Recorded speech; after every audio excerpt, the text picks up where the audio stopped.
así como el inicio de todo proceso de coaching es súper importante y la primera sesión también lo es el cierre de proceso. Así que si quieres saber cuáles son los componentes que hay que llevar a cabo para cerrar exitosamente un proceso de coaching, acompáñame. En este video vamos a revisarlo. Hola, hola, ¿cómo estás? Encantada de saludarte nuevamente y de recibirte aquí en tu canal de coaching.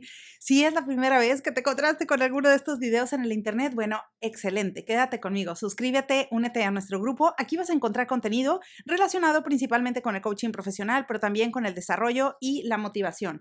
Mira, si estás interesado en estudiar la metodología del coaching o bien probablemente ya eres un coach certificado y ya trabajas por cuenta propia, bueno, pues tú estás familiarizado con los conceptos del coaching. Así que en este video quiero revisar contigo algunos puntos importantes de qué hay que hacer en un cierre de proceso de coaching. Y bueno, acá primero lo primero, ¿qué es un proceso de coaching? Bueno, sencillamente un proceso de coaching se conforma por dos o más reuniones, dos o más sesiones de coaching. Así que cuando escuches a alguien que te dice, oye, estás trabajando un proceso de coaching con tal persona, bueno, a eso se refiere, a que el proceso como tal incluye varias sesiones o varias reuniones de coaching, ¿ok?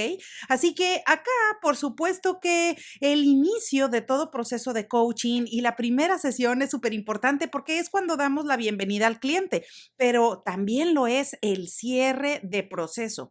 Así que toma nota porque acá también hay que darle el peso y darle toda la importancia a ese cierre de proceso de coaching porque concretamente es cuando ya vamos a despedir al cliente, cuando probablemente ya se logró la meta o ya se modificaron los comportamientos, actitudes, hábitos o aquella cosa que tanto quería lograr nuestro cliente. Así que en este fin de proceso hay tres cosas que son las más importantes que debes de tener en mente para llevarlas a cabo. Primero, acuérdate que la última reunión probablemente la vas a programar y tenga una duración de 40 o 60 minutos. Eso está súper bien. Así que esta sesión es una sesión de trabajo, coach. Acuérdate que en esta reunión tampoco podemos dedicar todo el tiempo para utilizarlo en despedirnos del cliente, en ver qué aprendió, en ver qué le pareció en general todo. Así que por supuesto que esa sesión es de trabajo y hay que completarla al 100%.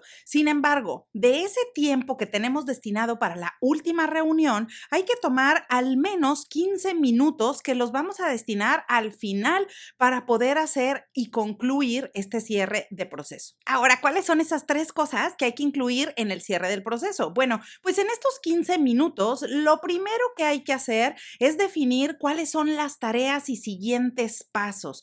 Primero que nada, acá acuérdate que venimos trabajando una meta concreta, algo que quiere lograr y conseguir nuestro cliente, por lo que en esa reunión de trabajo también, aunque después ya no vayamos a ver a nuestro cliente y se haya terminado ese grupo de sesiones que estuvimos trabajando, pues también es importante dejar tareas y siguientes pasos. ¿Qué es lo que el cliente va a hacer en los próximos días para seguir acercándose a esa meta o para continuar con eso que ha venido trabajando? Por otro lado, también es importante tocar base con el cliente cuáles fueron sus aprendizajes durante todo el proceso de coaching y es necesario que prestes atención y que tomes nota para saber cuáles son esos aprendizajes y qué cosas logró conseguir y modificar con todas las reuniones de coaching. La segunda cosa que hay que hacer en esos 15 minutos destinados al cierre del proceso es dar alguna retroalimentación si este fuera el caso.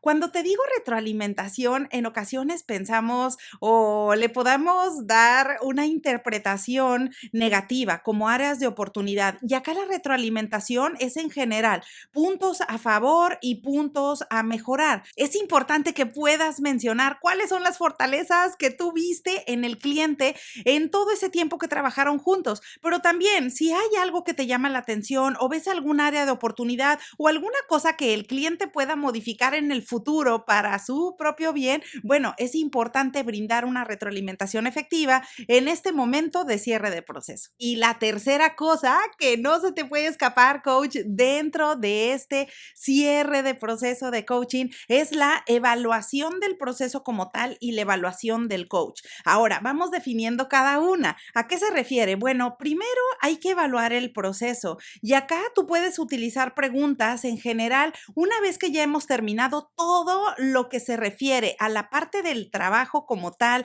a la meta, los siguientes pasos, aprendizajes y demás. Entonces hay que preguntar, bueno, ¿cómo evalúas el proceso en general? ¿Cómo ha sido tu experiencia con todo este proceso de coaching, con todas estas sesiones que tomaste? ¿Qué te llevas? Y después, una vez que ya obtuvimos esa información y que estamos rebotando estas ideas con nuestro cliente, entonces hay que hacer preguntas, pero relacionadas ahora con el desempeño del coach. Así que acá es bien importante que tú puedas escuchar qué cosas hiciste muy bien, qué cosas puedes mejorar y qué cosas podrías modificar para ofrecer todavía un mejor servicio a tus clientes. Así que bueno, ahora ya lo sabes. Esas son las tres principales cosas que hay que considerar en todo cierre de proceso. Así que bueno, pues espero que esta información te sea de utilidad. Aprovecho como siempre la ocasión para desearte que tengas un excelente día y te veo pronto.